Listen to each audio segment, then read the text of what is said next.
The year was 1879, and the Montana Territory was a land where survival depended on understanding the delicate balance between civilization and wilderness.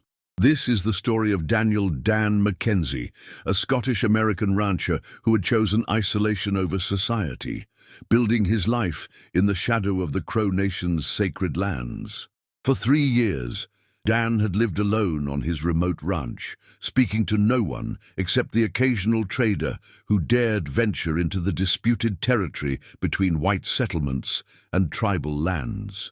The locals in the distant town of Willow Creek whispered that Dan Mackenzie was either the bravest man in Montana or the most foolish, living where others feared to tread, treating the land and its original inhabitants with a respect that few white men understood.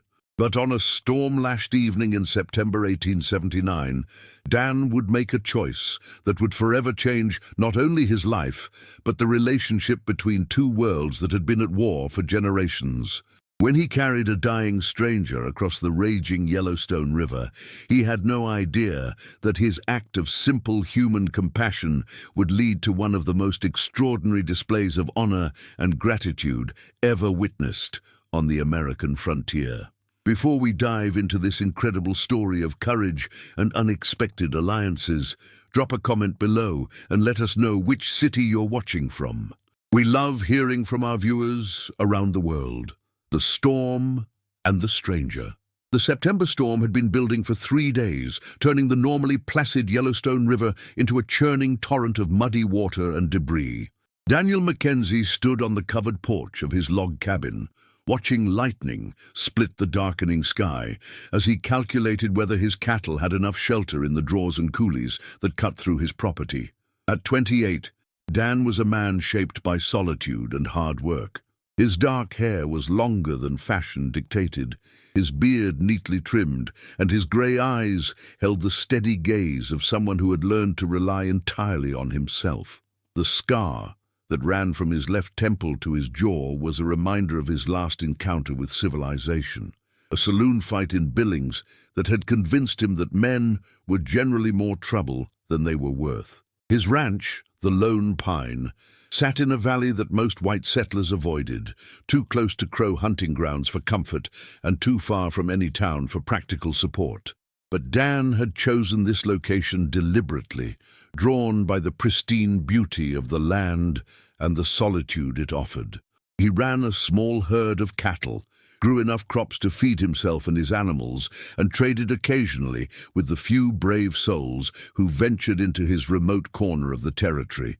The wind howled around the cabin, driving rain against the windows with enough force to rattle the glass.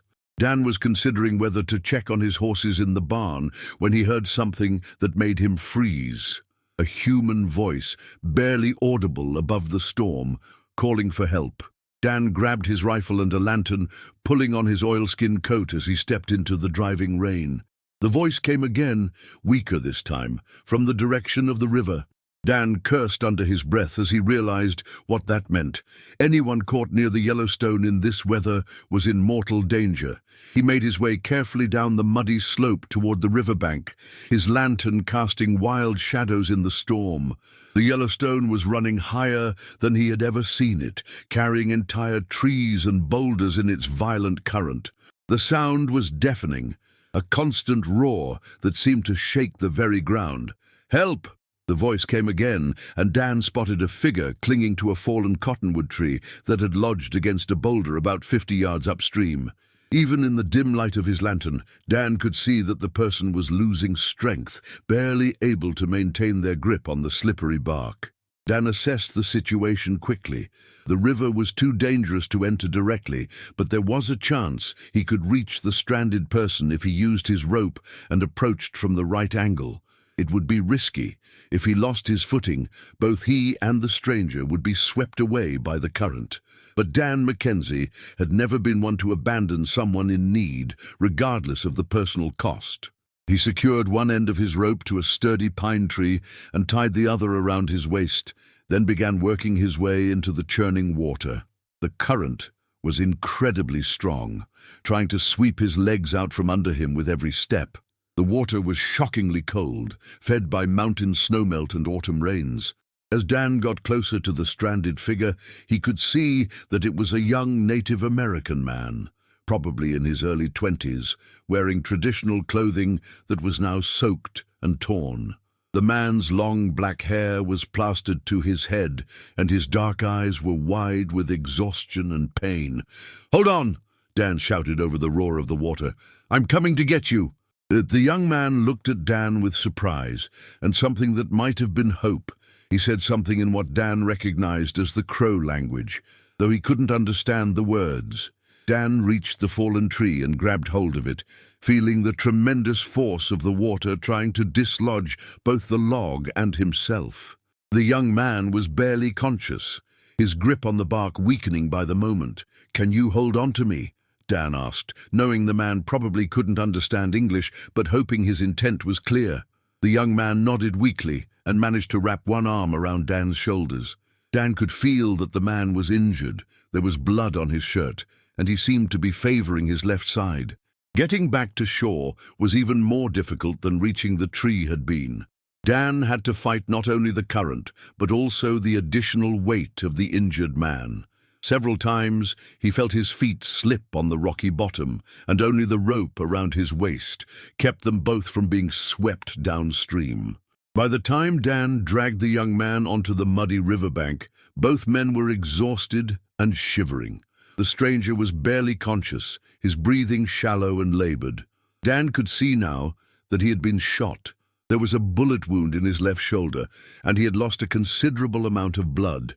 Without hesitation, Dan lifted the injured man in his arms and began the difficult climb back to his cabin. The young man was not large, but he was dead weight, and the muddy slope was treacherous in the storm. Dan slipped twice, nearly dropping his burden, but managed to keep his footing through sheer determination. Inside the cabin, Dan laid the young man on his bed and quickly built up the fire to warm the room. He stripped off the man's wet clothes and wrapped him in dry blankets, then examined the bullet wound by lamplight. The bullet had passed through the shoulder without hitting any major arteries, but the wound was infected, and the man had clearly been without proper care for several days. Dan had some experience with treating injuries, living alone in remote country. A man learned to be his own doctor, but this was more serious than anything he had dealt with before. Dan cleaned the wound as best he could and applied a poultice made from herbs he kept for treating his animals. He managed to get some warm broth into the man, though he remained largely unconscious. As Dan worked, he noticed details that told him something about his unexpected guest. The man's clothing, though torn and muddy, was of fine quality.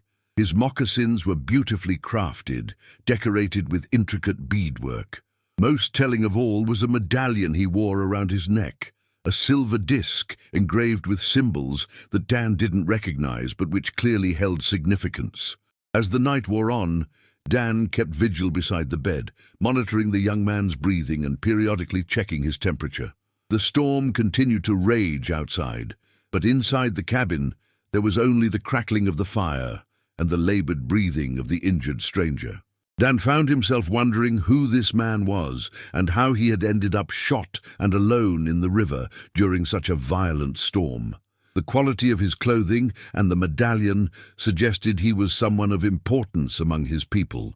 But what had brought him to this remote area, and who had shot him? Toward dawn, the young man's fever broke, and his breathing became more regular. Dan dozed fitfully in his chair, exhausted from the night's ordeal, but unwilling to leave his patient unattended. As the first light of morning filtered through the cabin windows, the young man's eyes opened. He looked around the unfamiliar room with confusion, then focused on Dan with an expression of surprise and wariness. "You're safe," Dan said quietly, not knowing if the man understood English, but hoping his tone would convey reassurance. "You were in the river. I pulled you out." The young man studied Dan's face for a long moment, then spoke in heavily accented but clear English. "You saved my life." Dan was surprised by the man's command of English. "You were drowning. Anyone would have done the same." The young man's eyes showed that he knew better. "Not anyone. Not for one of my people. He paused, wincing as he tried to sit up. "I am called Joseph Running Bear. I was a war chief of the Crow Nation." Dan felt a chill that had nothing to do with the morning air. A Crow war chief. He had just saved the life of a man who, depending on the current state of relations between the tribes and white settlers, might be considered an enemy by his own government. "I'm Dan Mackenzie," he replied simply. "And right now, you're just a man who was hurt and needed help." Joseph Running Bear studied Dan with intelligent dark eyes. "You live alone here, in the shadow of our sacred mountains. Why?" Dan considered the question. "I prefer the company of the land to the company of most men. It's more honest." Something that might have been a smile crossed Joseph's face. "You speak wisdom, Dan Mackenzie, but your kindness to a stranger may bring you trouble. My people will be looking for me, and so will the soldiers who shot me." Dan felt the weight of the situation settling on his shoulders. By saving Joseph Running Bear, he had potentially placed himself in the middle of a conflict that could cost him everything. His ranch, his freedom, possibly his life. But as he looked at the injured man who had trusted him enough to reveal his identity, Dan realized that he didn't regret his choice. Some things were more important than personal safety, and basic human decency was one of them. "Then we'd better get you well enough to travel," Dan said practically. "But until then, you're welcome in my home." Joseph Running Bear nodded slowly, and Dan could see respect growing in the man's eyes. "You are not like other white men I have known, Dan Mackenzie. Perhaps there is hope for understanding between our peoples, after all."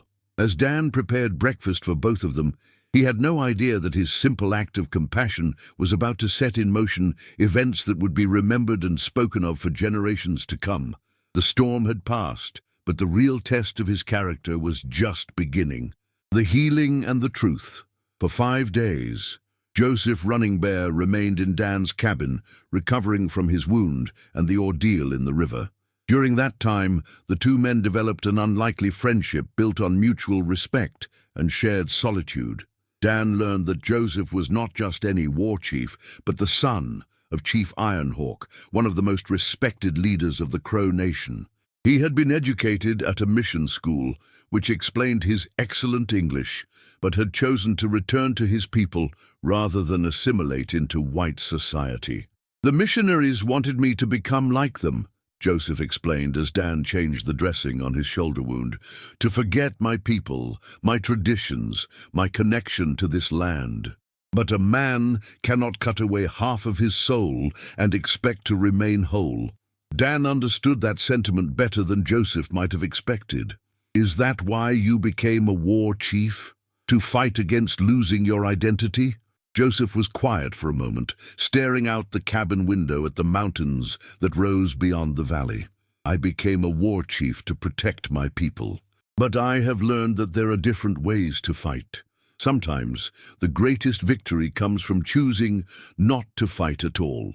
On the 3rd day, Joseph told Dan the story of how he had been shot. He had been returning from a secret meeting with army representatives, trying to negotiate a peaceful resolution to the increasing tensions between the Crow Nation and white settlers who were encroaching on tribal lands.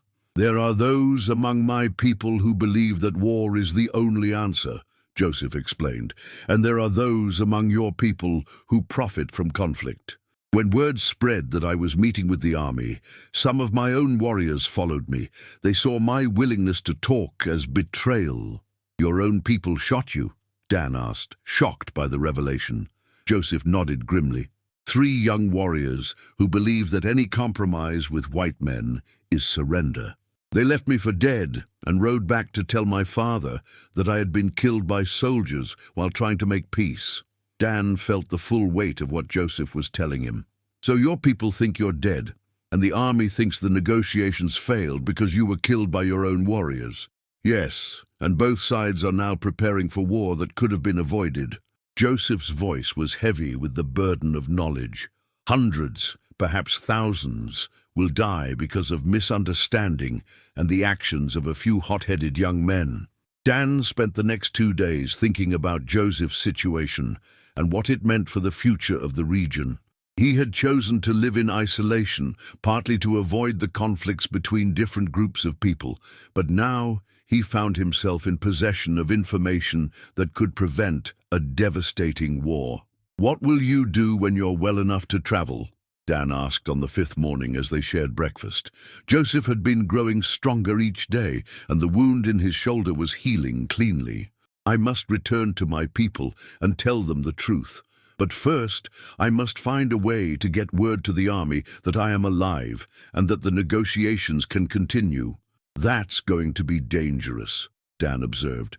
"Those warriors who shot you will be watching for any sign that you survived, and if the army thinks you're dead, they might shoot first and ask questions later if they see you." Joseph smiled ruefully. "You see the problem clearly, my friend. I need someone the army will trust to carry a message, and I need a way to approach my own people without being seen by those who want me dead." Dan was quiet for a long moment, staring into his coffee cup, as he wrestled with a decision that would change his life forever. Finally, he looked up at Joseph with determination in his grey eyes. "I'll help you," Dan said simply. Joseph's eyes widened with surprise. "Dan, you don't understand what you're offering. If you involve yourself in this, you'll be marked by both sides. There will be no going back to your quiet life." "Maybe it's time I stopped hiding from the world," Dan replied. "You risked your life trying to make peace. The least I can do is help you finish what you started." Joseph studied Dan's face, seeing the resolve there. "You would do this for me, for people you don't even know." "I'd do it because it's right," Dan said, "and because I've come to consider you a friend. Friends help each other." Joseph was quiet for a long moment, clearly moved by Dan's offer. "If we do this, we must be very careful. One mistake could cost both our lives and make the situation worse instead of better." They spent the rest of the day planning. Dan would ride to Fort Ellis, the nearest army post, and deliver a message from Joseph to Colonel Morrison, the officer who had been conducting the negotiations. The message would explain what had really happened and propose a new meeting. Meanwhile, Joseph would make his way to a sacred site known to his people, a place where he could safely contact trusted members of his tribe and reveal that he was still alive. From there, he could work to counter the influence of the warriors who had tried to kill him. "There's something else," Joseph said as they finalized their plans. "If this works, if we can prevent the war and restart the negotiations, you will have made powerful enemies among those who profit from conflict. You may not be safe here anymore." Dan looked around his cabin at the life he had built in solitude and peace. He had known when he decided to help Joseph that he was giving up his quiet existence, but he hadn't fully considered what that might mean for his future. "Then I guess I'll have to figure out a new way to live," Dan said with a slight smile. "Maybe it's time I rejoined the human race anyway." Joseph reached out and clasped Dan's shoulder with his good hand. "You are a man of honor, Dan Mackenzie. Whatever happens, I will not forget what you have done for me." That evening, as they prepared for what might be their last night together in the cabin, Joseph shared stories of his people's history and traditions. He spoke of the sacred connection between the Crow Nation and the land, of the responsibility each generation had to preserve that connection for those who would come after. "My people have a saying," Joseph told Dan as they sat by the fire. "A man's true wealth is measured not by what he accumulates, but by what he is willing to sacrifice for others. By that measure, you are the richest man I have ever known." Dan felt humbled by Joseph's words. "I'm just doing what seems right, nothing more." "That is exactly what makes it so remarkable," Joseph replied. "In a world where most men do only what benefits themselves, choosing to do what is right, regardless of the cost, is the rarest form of courage." As Dan lay in his bedroll that night, listening to the steady breathing of his recovering friend, he thought about the path that had led him to this moment. 3 years ago, he had fled to this remote valley to escape the complications and conflicts of human society. Now he was about to plunge headfirst into one of the most dangerous and complex situations he could imagine. But for the first time in years, Dan felt that his life had real purpose. He was no longer just surviving in isolation. He was actively working to make the world a better place. It was a feeling he had almost forgotten, and it filled him with a sense of anticipation rather than dread. Tomorrow he would begin a journey that would test everything he believed about courage, friendship, and the possibility of peace between different peoples. He had no idea that his actions would soon lead to one of the most extraordinary displays of honor and gratitude ever witnessed on the American frontier. But tonight, Dan Mackenzie slept peacefully, knowing that he had chosen the right path, regardless of where it might lead. The message and the mission. Dan's ride to Fort Ellis took 2 days through country that grew increasingly dangerous as he approached the military post. The tension between settlers and the Crow Nation had reached a breaking point, and rumors of impending war had spread throughout the territory. Twice, Dan encountered army patrols who questioned his presence in the area, and once he had to take cover when a group of armed settlers rode past, clearly looking for trouble. Fort Ellis was a collection of wooden buildings surrounded by a stockade fence, bustling with activity as soldiers prepared for what many believed would be an inevitable conflict. Dan had never been comfortable around military men, but he forced himself to approach the main gate with confidence. "I need to speak with Colonel Morrison," Dan told the guard. "I have information about the Crow negotiations." The guard looked skeptical. "Colonel Morrison's a busy man, mister. What kind of information?" Dan had prepared for this question. "Tell him that Joseph Running Bear is alive and wants to resume the peace talks." The guard's eyes widened with surprise. "Running Bear's dead, killed by his own people 3 days ago." "No," Dan said firmly. "He's alive and I can prove it. But I need to speak with the colonel immediately." 20 minutes later, Dan found himself in Colonel Morrison's office, facing a grizzled career soldier who looked like he hadn't slept in days. Morrison was a man in his 50s, with grey hair and tired eyes that had seen too much conflict. "You claim Joseph Running Bear is alive?" Morrison asked without preamble. "We have reliable reports that he was killed by Crow warriors who opposed the negotiations." Dan reached into his shirt and pulled out the medallion that Joseph had given him as proof of his survival. Morrison's eyes fixed on the silver disc, and Dan could see recognition there. "Where did you get this?" Morrison demanded. "From Joseph Running Bear himself," Dan replied. "I pulled him out of the Yellowstone River 5 days ago. He was shot, but not killed. He's been recovering at my ranch." Morrison studied the medallion carefully, then looked up at Dan with new interest. "Tell me everything." Dan related the story of the rescue and Joseph's explanation of what had really happened. He watched Morrison's expression change from skepticism to hope as the implications became clear. "If Running Bear is alive and willing to continue negotiations, we might be able to prevent this war," Morrison said. "But the situation has deteriorated rapidly since we thought he was dead. Both sides are mobilizing for conflict." "Joseph knows that," Dan replied. "He's working to contact his people and counter the influence of the warriors who shot him, but he needs assurance that the army is still willing to negotiate in good faith." Morrison was quiet for a moment, considering the possibilities and risks. "Where is Running Bear now?" "He's making his way to a place where he can safely contact his people. He'll send word when he's ready to meet." "And you're willing to serve as a go-between?" Morrison asked.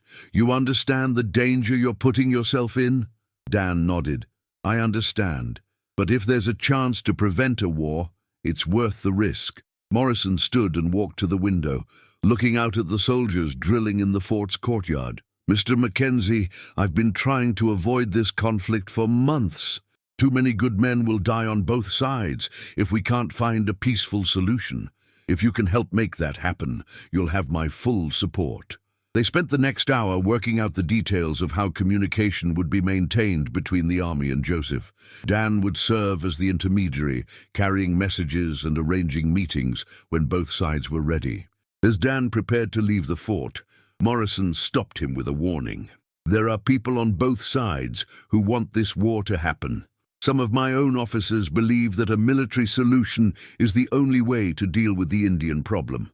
And there are settlers and businessmen who see profit in conflict. Watch your back, Mackenzie. You're about to make some dangerous enemies. Dan's return journey to his ranch was uneventful, but he could feel the tension in the air. Smoke from signal fires rose from distant hilltops, and he occasionally glimpsed riders in the distance who seemed to be watching his movements. When he reached his cabin, Dan found a message waiting for him, a small bundle of sticks tied with grass in a pattern that Joseph had taught him. It meant that Joseph had successfully contacted his people and was ready for the next phase of their plan. Following Joseph's instructions, Dan rode to a remote canyon where ancient pictographs covered the rock walls. Joseph was waiting there, looking stronger and more like the war chief he was, despite still favoring his injured shoulder. "The army is willing to resume negotiations," Dan reported. "Colonel Morrison wants to prevent the war as much as you do." Joseph nodded, but his expression was grave. "I have spoken with my father and the tribal council. The situation is more complicated than we hoped. The warriors who shot me have convinced many of our young men that I was killed by soldiers while trying to surrender our lands. They are calling for immediate war. Can you convince them otherwise?" "Perhaps, but it will take time, and there is another problem." Joseph's voice was heavy with concern. "Word has reached us that a group of white settlers plans to attack one of our villages tomorrow night. They believe it will force us into open war and end any possibility of negotiation." Dan felt his blood run cold. "Which village?" "Little Hawk's Band, about 20 miles north of here. Mostly women, children, and old men. The warriors are away on a hunting expedition." Dan realized immediately what this meant. If settlers attacked a defenseless village, it would indeed make war inevitable. The Crow Nation would have no choice but to retaliate, and any chance for peace would be lost. "We have to stop them," Dan said. Joseph shook his head. "My people cannot act against the settlers without appearing to be the aggressors, and the army cannot move against white civilians without proof of their intentions." Dan was quiet for a moment, thinking through the impossible situation. Then an idea began to form, dangerous and probably foolish, but possibly their only chance. What if someone warned the village in time for them to evacuate? And what if that same someone made sure the army knew about the planned attack? Joseph's eyes sharpened as he understood what Dan was suggesting. "You would ride to warn Little Hawk's people? A white man, alone, approaching a Crow village when tensions are at their highest?" "It's the only way," Dan replied. "If the attack happens, everything we've worked for will be destroyed.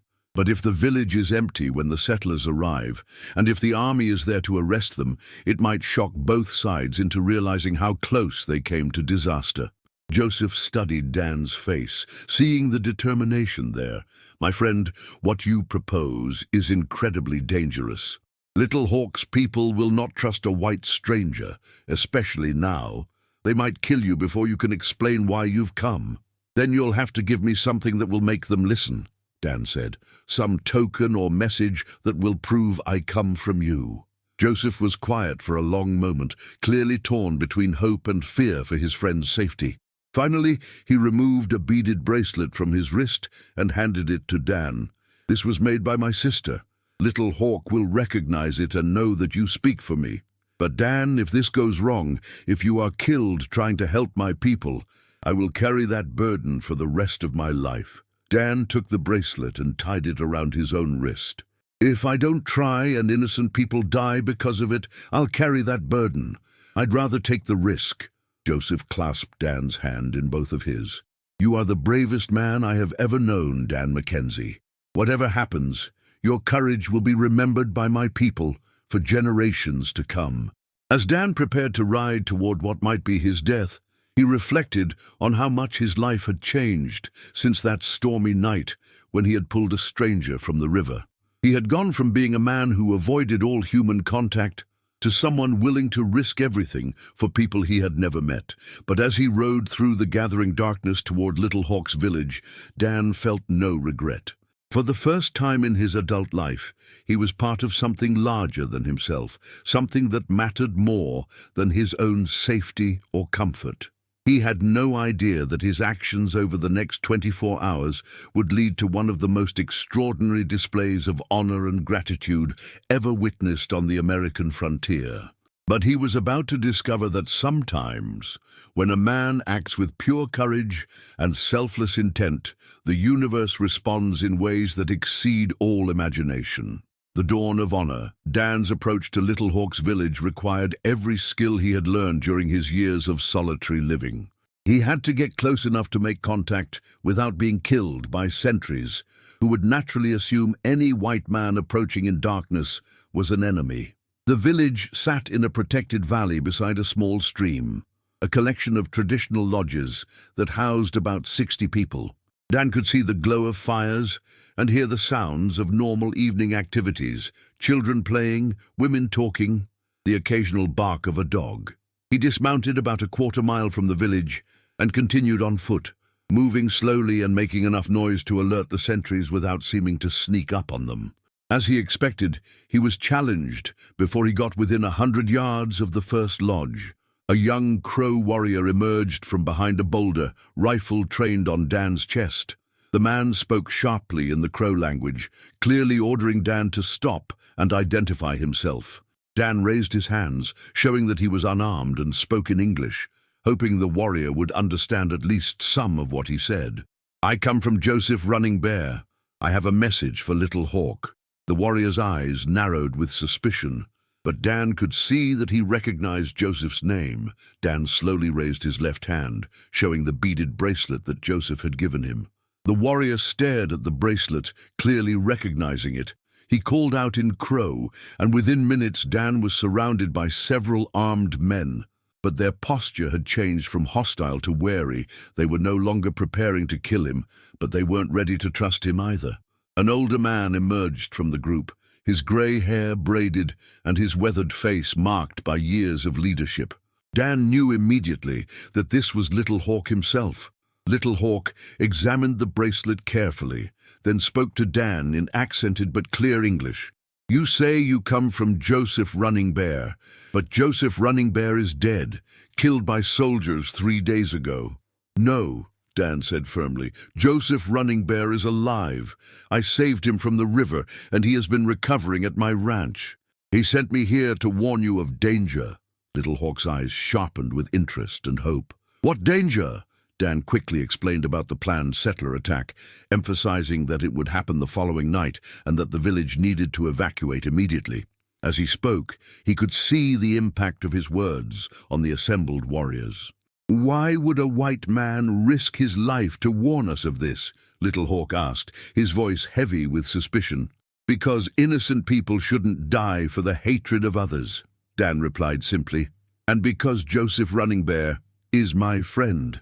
Little Hawk studied Dan's face for a long moment, then made a decision that would change everything.